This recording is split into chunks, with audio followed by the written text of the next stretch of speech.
Good day mga idol! Woohoo! Kala nyo Angelo Biker Dude, no?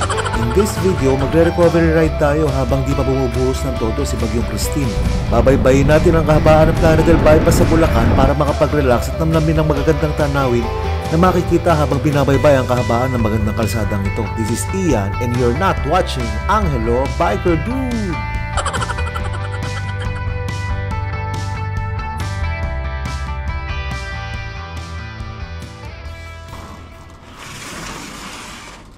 Uy, makulimlim ang langit. Ang tanong, magbabike ba tayo o magbabike pa tayo? Bike tayo, naka-ready na yung natin, bisikleta natin eh. May bagyo ngayon sa south. At dito sa Metro Manila, ewan ko kung anong signal. Pero walang ulan eh, kaya tumira tayo. Medyo lapitan lang natin dahil may bagyo eh. Kita nyo yung langit oh. 5:46 na ng umaga. Tsaka kita nyo, naka-jacket agad ako kasi malambig ngayon. Sana wag ding umulan muna. Sana maaraw pa hanggang makarating tayo dun sa... Meron kasing part dyan sa Plaridel Bypass na may tubig. Parang part yata ng reservoir yun eh. Hindi ko alam kung part ng Angat. Pero yun nga, maganda tanawin dyan. Malalawak na rice fields. Andyan din yung Bulacan State University. Pero bago pa magtuloy-tuloy yung biyahe natin, huwag nyo muna kakalimutan matandang kasabihan. Kasabihan ng mga Kastila, mag-comment, mag-like at mag-subscribe ay swertehin. Hindi mag-skip ng ads, mas lalong swertihin. Bago makarating ng Plaridel Bypass galing sa Marilao, labas muna tayo ng MacArthur Highway. Bumabaha pala dito ah. Gagi, bali wala din. Nabasa din agad yung sapatos ko. Ang taas ng tubig. Kinakadyot-kadyot ko pa yung pedal kanina. Akala ko hindi mababasa yung sapatos ko. Wala, inabot din. Bad trip naman, aga-aga pa. Basa na agad sapatos. Taas pa ng tubig dito. Umiiwas ako dun sa MacArthur Highway. Nakalimutan ko, wala nga palang pasok ngayon. Akala ko, umiiwas ako kasi ma-traffic dun. Time check, 6:07. Ano tayo, MacArthur Highway. Dito na tayo sa ilalim dumaan. Wala naman traffic. Limasan mo natin yung flyover.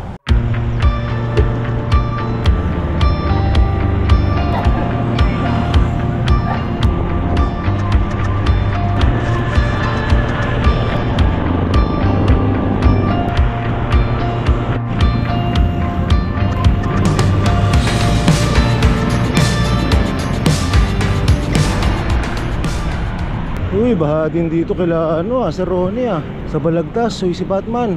Dito tayo sa Gedli. At mataas dito sa kanan eh. Paglampas dito sa Balagtas, kanan tayo yan, napapuntang Plaridel Bypass. Tanggal muna tayong jacket. Uminit na yung katawan ko eh. Ngayon buti, konti lang talsik sa likod ko. Effective pala yung kaparodo natin. Ayos din yung binigay na handlebar bag sa Doiter eh. Ang daming kasya. Kasya yung drone, jacket, power bank, spare battery. Thank you Doiter. Available yung mga ganyang bag sa sarap mag bike shop. Kita mo yung ambon, parang nangiinis. Kanina naka-jacket ako, ayaw niyang kumatak. Ngayon nagtanggal ako ng jacket, unti-unti siyang kumapatak. Ayun na, lumalakas na unti-unti yung ambon. Mamaya tayo mag-jacket. Ngayon na ako nadaan sa part na to ng Bulacan Kanina mayroon ng palabas doon ng Plaridel Bypass. Pero sinunod natin si Google Maps para makita ko kung ano tsura na itong part na to. Ayun, Plaridel Bypass na. 17 kilometers din pala galing Marilao. Bakit pagpa-uwi ako parang ang lapit-lapit na lang nito pagka nasa Plaridel Bypass na ako. Yan. So etong Plaridel Bypass, ito ang nagdudugtong kabilaan dulo na ito dun sa MacArthur Highway na side sa Balagtas, Bulacan. Tapos kabilang dulo naman ito San Rafael, Bulacan. Yun, mukhang maganda pakiramdam ko, hindi pa bubuhos ang ulan nagliliwanag ang langit eh. Makapagpalipad tayong drone. Hey! Woohoo! Yeah, what a nice.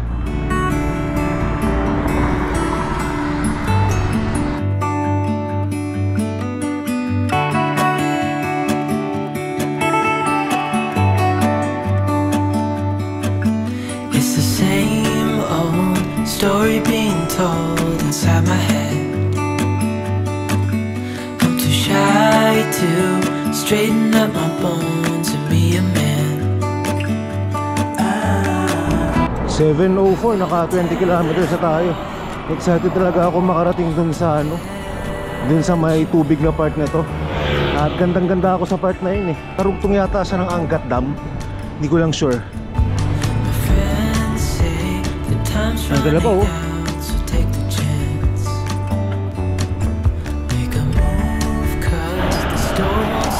Oo nga no, mas okay pala dito ang ano ko pagka kailangan ko ng short ride na mabilisan, dito na lang pala ako kaysa sa Philippine Arena. Mas dire-diretso. Yung Philippine Arena mas okay doon kapag pagka as in super bilis lang.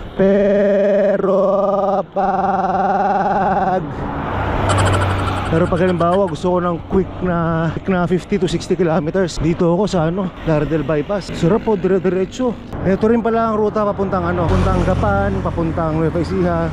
Yung pala isang pinag-iisipan ko rin kanina, kung magmiminalungaw ba ako ngayong araw o dito lang maglulup lang ako maiksi ng Laredel Bypass. Nasa kulang-kulang 90 kilometers plus lang galing sa Marilao. Kaya sanang pilitin, kaya lang ayoko magmadali ngayon, gusto ko relax lang. Iwasan natin yung Gedli, taas tubig.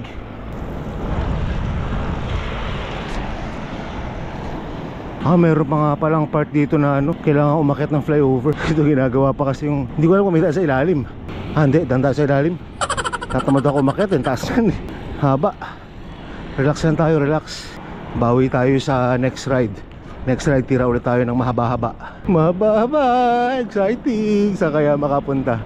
Comment kayo mga kapot-pot kung saan nyo gustong mag long ride tayo para magka-idea ako. Medyo nagugutom na ako pero mamaya na ako mag-aalmusal doon na sa may San Rafael. Sinasamantala kasi natin habang walang ulan para makapagbalipad ng drone. Baka mamaya abutin pa tayong ulan Ayun, ito na yung tinatarget natin lugar, yung tulay dito sa Laredel Bypass. 26 kilometers mula sa Marilao. Dito tayo pwesto sa gitna.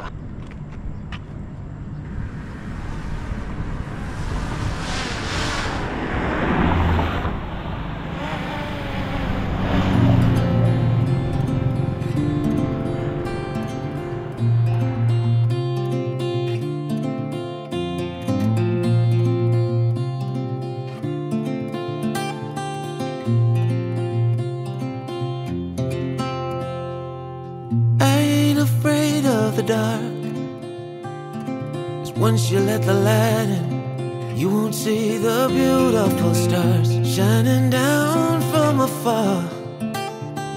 No, I ain't afraid of the dark. I don't mind the rain, bringing life back. We can breathe again when dealing with the pain. No, I don't mind the rain. And ooh, that's the way it goes. Life will teach you what you need to know. And ooh, like a river flows, life will take you where you need to go.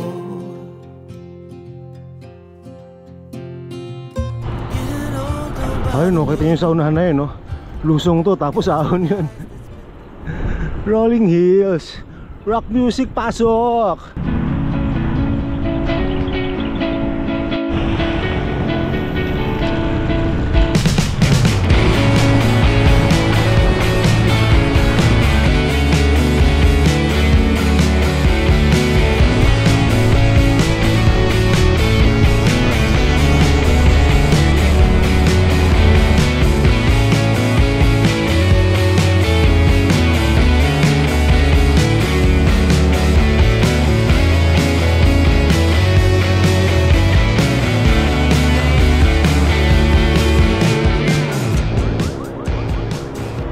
Yan itong rolling hills na to sa paglampas ng Bulacan State University.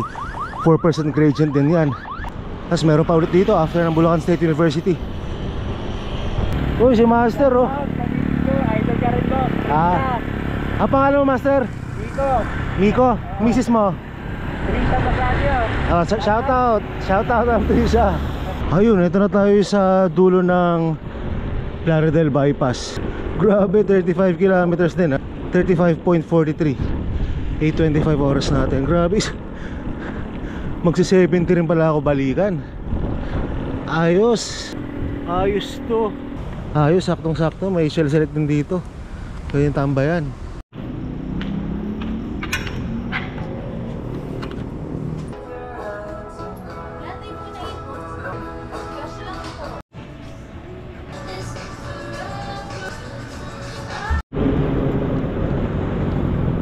Parang nag-U-turn lang tayo dito sa dulo ng ano, ng Plaridel Bypass. Ngayon na pabalik, rock music, pasok!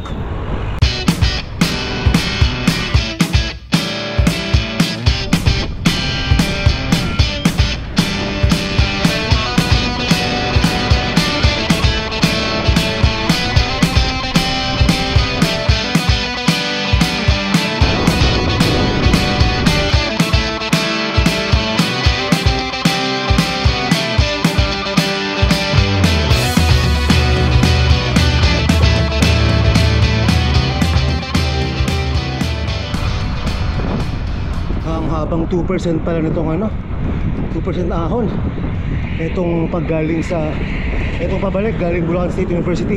Mukhang tayo makakapagpalipad ng drone pabalik. Mas malakas ang ambon ngayon kaysa kanina. Tuloy-tuloy eh. Yun, nakabalik na tayo hanggat bridge. Sayang lang, malakas yung ambon. Gusto ko pa sana magpalipad ng drone dito. Ganda talaga ng part na to.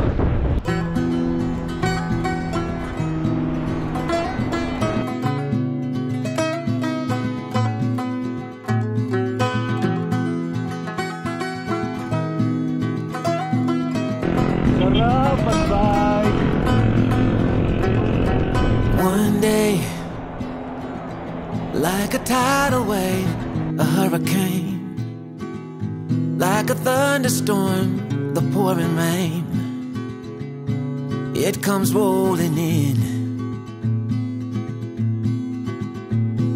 and right away, oh, it hits you like a ton of lead. Oh yeah, it'll mess with your head. You won't know where to begin.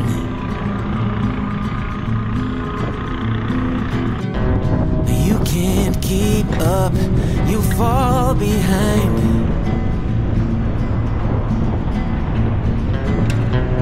You lost your aim, can't clear your mind. Like a fire burning wild, a freight train you can't stop. Like a nightmare, but this time you don't wanna wake up.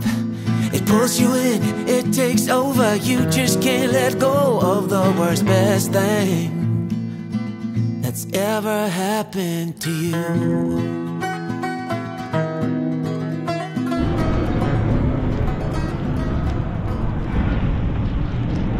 Doon yung papuntang Plaridel down proper sa kanan.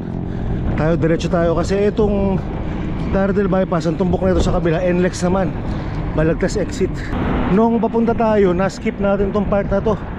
Bali ang nangyari kanina, sinundan ko si Google Maps, doon na sa kabilang side pinadaan. Kaya itong part na to hindi natin nadaanan.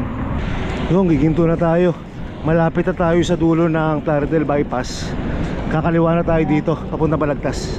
Sayang umuulan. Bala ko sana kayo na magpalipad ng drone dito sa part na to.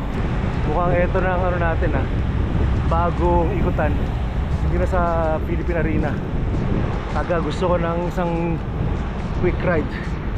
Dito tayo pupunta. Haba din. Tsaka ang sarap, ang ganda ng daan. Maluwag, hindi masyado marami yung truck. Hindi na kagaya dati na higitan sa kalsada. Tsaka ewan ko kung ganito palagi, pero ngayon hindi masyado marami sasakyan.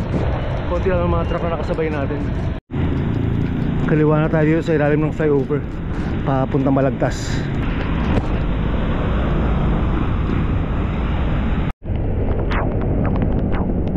Ayun, ngayon na bumuhos yung ulan, pauwi tayo. Buti na lang kanina nung andun tayo sa Plaridel Bypass, hindi maula, kaya nakapagpalipad tayo ng drone. Thank you Lord. Ay, salamat sa Diyos. At dyan na tayo natapusin ang vlog natin dito sa MacArthur Highway. Maraming salamat sa pagsama ng mga kapatid. Huwag kakalimutan kasabay ng mga sila, mag-comment, mag-like at mag-subscribe ay swertihin. Hindi mag-skip ads, mas lalo sa swertihin.